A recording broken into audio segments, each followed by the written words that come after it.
Assalamualaikum warahmatullahi wabarakatuh. Bismillah, alhamdulillah, wassalatu wassalamu ala rasulillah Sayyidina Muhammad ibn Abdillah wa ala alihi wa sahbihi wa man walah la hawla wa la quwata illa billah amma ba'du. Mahasiswa pemrogram mata kuliah Usul Fikih rahimakumullah wa hafizakumullah jami'an. Alhamdulillah, pada kesempatan kali ini, yakni pada pertemuan ketiga, saya bisa menyapa Anda kembali dalam perkuliahan usul fikih yang hari ini atau pertemuan hari ini sudah nyampe pada materi kedua, yakni tentang sejarah dan perkembangan usul fikih. Sejarah dan perkembangan usul fikih. Ya. Kalau materi di pertama itu terkait dengan pengertian, kemudian tujuan dari mempelajari usul fikih, dan hal lain terkait dengan usul fikih, kalau yang sekarang, yakni pada pertemuan ketiga atau materi kedua ini, tentang sejarah dan perkembangan usul fikih. Baik, untuk mempersingkat waktu, saya akan mengurai dan menjelaskan terkait dengan sejarah dan perkembangan usul fikih. Perbincangan terkait dengan sejarah dan perkembangan usul fikih ini dimulai dari pembicaraan tentang kemunculan usul fikih itu sendiri. Kapan usul fikih itu muncul? Ya. Sejatinya ya, nalar usul fikih itu sudah mulai ada sejak kemunculan fikih. Artinya usul fikih itu nalarnya bukan bukunya, nalarnya itu sudah mulai muncul sejak munculnya fikih. Karena memang fikih itu dilahirkan oleh usul fikih. Dari katanya saja usul fikih. Usul itu artinya adalah dasar, ya, fikih itu ya fikih. Usul fikih berarti dasar daripada fikih. Pada masa apa? Fi ahdin Nabi wa fi ahdis sahabat. Jadi pada masa Nabi dan pada masa sahabat. Atau yang disebut dengan asrut takwin, ya, pada masa pembentukan syariat Islam. Asrut takwin, masa pembentukan hukum. Itu sudah ada nalar-nalar usul fikih itu. Kemudian kaidah usul fikih pada masa awal ini, ya, pada masa awal kemunculan usul fikih ini belum ada secara formal. Jadi kaidahnya belum ada. Kalau al-amru lil ijab, an-nahyu lit tahrim, ya, al-amru yadullu alal ijab, ya, atau kemudian al-aslu fil ibadah at-tahrim, al-aslu fil muamalah al-ibah hatta yadull ad-dalil ala tahrimihi, al-aslu fil ibadah at-tahrim hatta yadull ad-dalil ala tahrim at-tahrim ala hatta yadull ad-dalil ala ibahatihi, ma min amin illa wa qad khussisa, ya. Dan hal lain terkait dengan kaidah-kaidah usul fikih itu belum ada secara formal, ya, secara formalistik belum ada. Kenapa? Karena memang belum dibutuhkan, ya. Karena memang belum dibutuhkan. La hajata fihi, tidak ada kebutuhan. Mengingat Nabi memutuskan hukum langsung berdasarkan wahyu.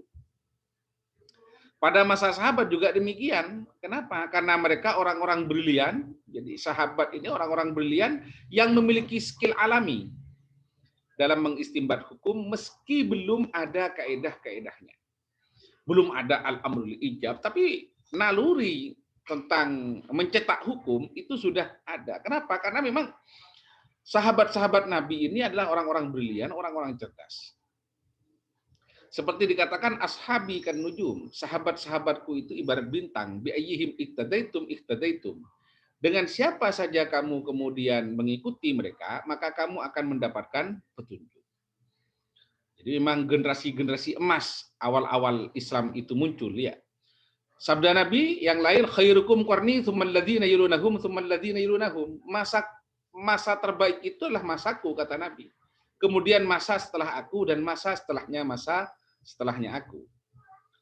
Nah, ini menandakan bahwa generasi awal as-sabiqunal awwalun itu adalah orang-orang yang cerdas, orang-orang yang brilian, orang-orang yang mendapatkan jaminan dari Rasulullah SAW. Selanjutnya, para sahabat itu memiliki kecanggihan dalam mengistimbat hukum. Para sahabat memiliki kecanggihan dalam mengistimbat hukum tersebut. Kenapa kok kemudian memiliki kecanggihan? Ada dua faktor penyebab. Yakni yang pertama adalah karena sahabat hidup pada masa turunnya wahyu. Ya, jadi sahabat itu hidup pada masa turunnya wahyu. Asru nuzulil wahyi. Jadi hidup pada masa turunnya wahyu. Sehingga kemudian mungkin dari itu ada efek kepada beliau, ya, para sahabat mulia itu, sehingga kemudian memiliki kepekaan terhadap memahami teks-teks wahyu yang sangat luar biasa, yang tak membutuhkan kaedah-kaedah untuk memahami apakah wahyu ini bermakna wajib, apakah bermakna ibahah, apa bermakna sunnah, ataukah ini adalah haram, ataukah ini makruh, ataukah ini mubah. Jadi tidak memerlukan kaedah-kaedah usul fikih itu pada masa awal. Sudah paham. Jadi ketika ada wahyu, itu sudah paham bahwa maksudnya ini adalah hukum ini. Kenapa? Yang kedua adalah faktor kedekatan mereka dengan Rasulullah. Jadi memberi nuansa kebatinan tersendiri. Ya, coba bayangkan, dekat dengan orang yang paling mulia di hadapan Allah Subhanahu wa taala. Ya, ahsanuhum khuluqan, orang yang paling baik akhlaknya. Kemudian Sayyidul Anbiya wal Mursalin, gustinya para nabi dan para utusan. Afdhalun nas, paling utamanya manusia. Dekat dengan kita saja, kemudian dekat dengan orang yang sehariannya itu menjual minyak wangi, kita juga jadi wangi gara-gara kecipratan minyak wanginya. Kan gitu. Apalagi dekat dengan orang yang sangat mulia.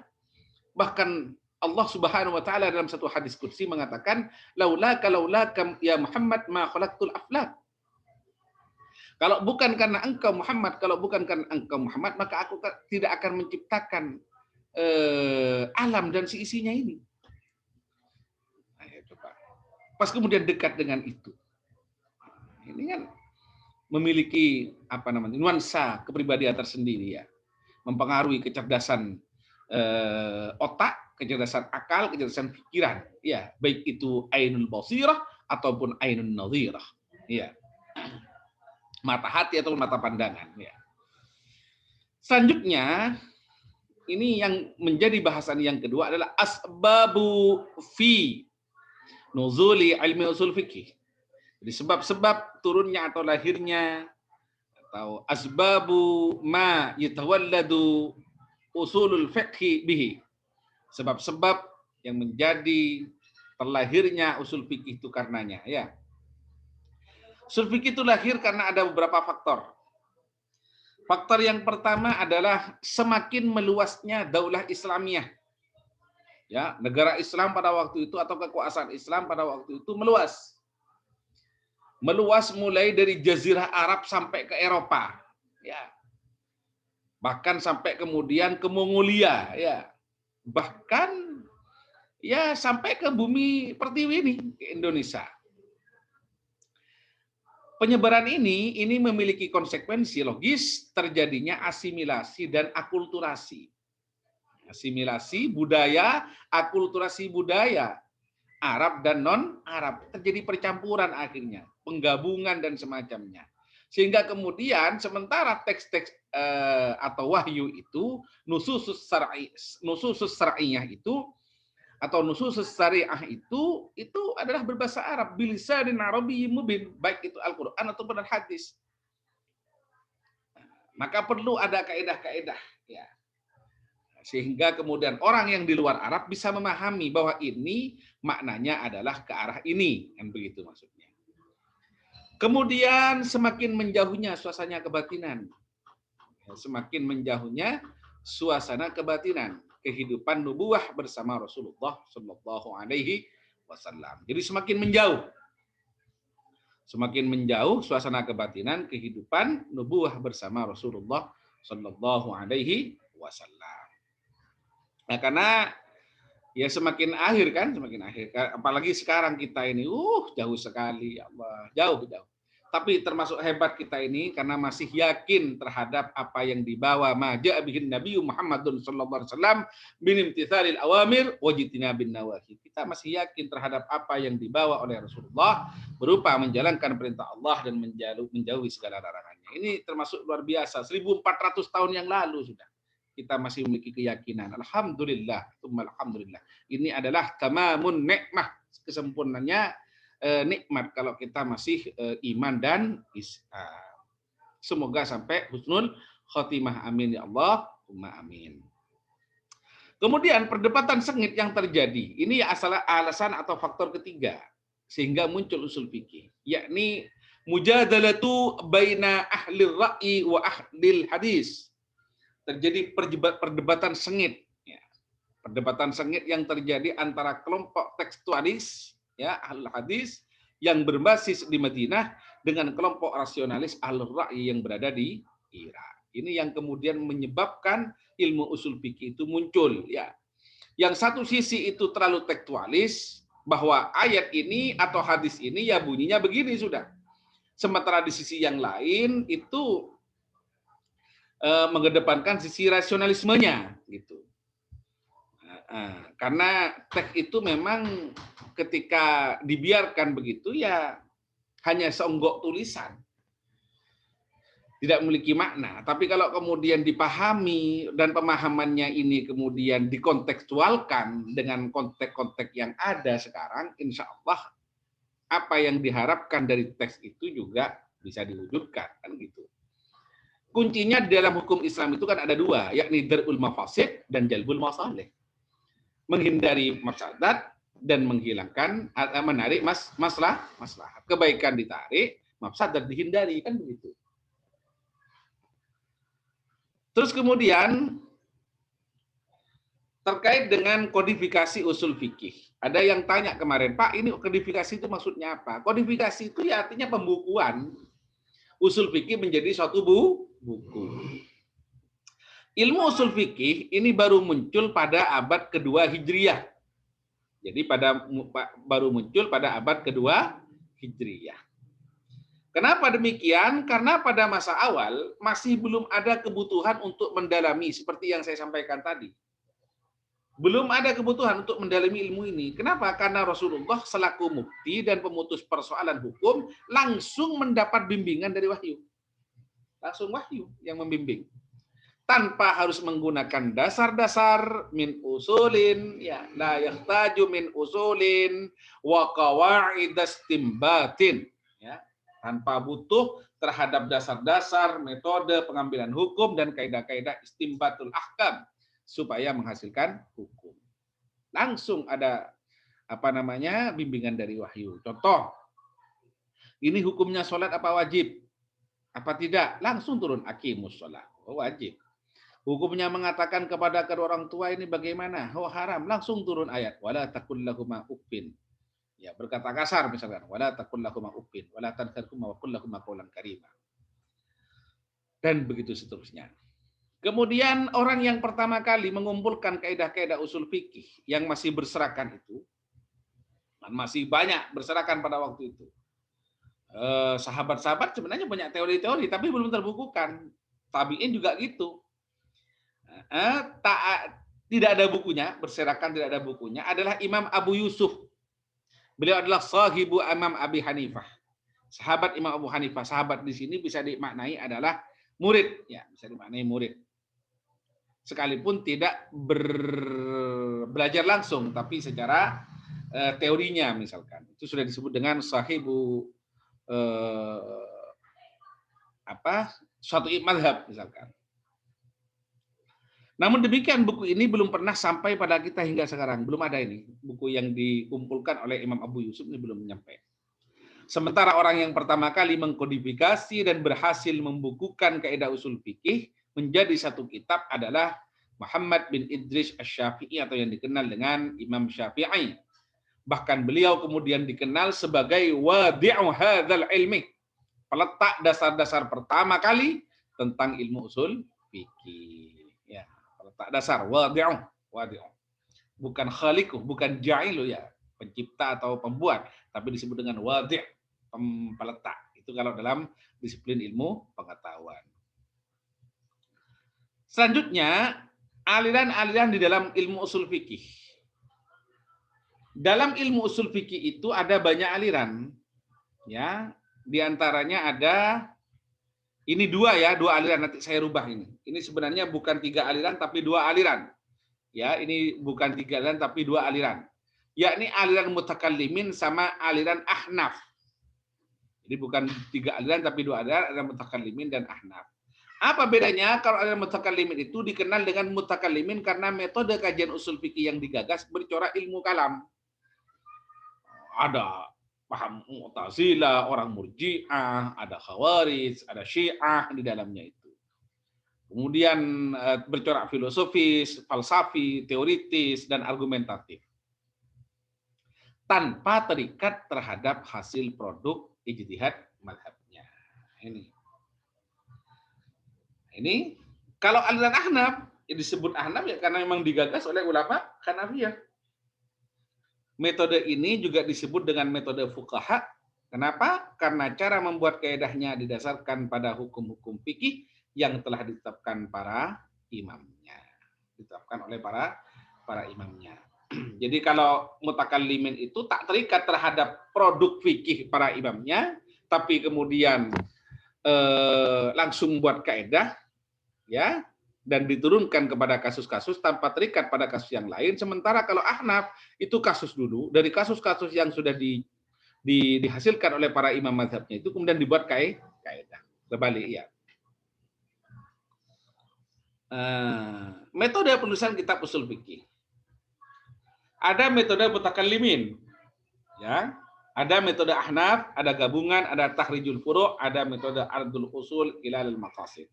Seperti yang dikatakan tadi, metode mutakallimin kan dari kasus-kasus, ya, dari teori-teori, argumentasi, filosofi, dibuat kaedah, muncul kasus.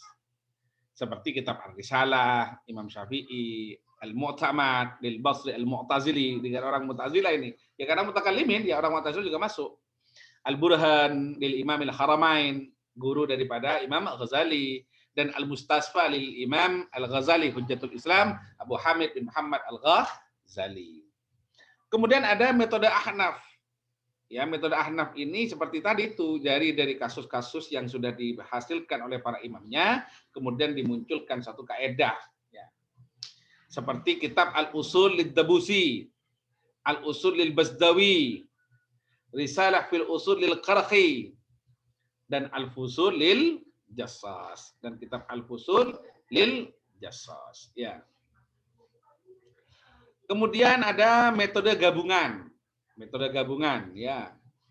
Seperti kitab Jam'ul Jawami, ini gabungan antara mutakallimin dan akad. Di mutakallimin kurang bagus, misalkan kurang sempurna digabung dengan Ahnaf. Ahnaf kurang sempurna digabung dengan mutakallimin.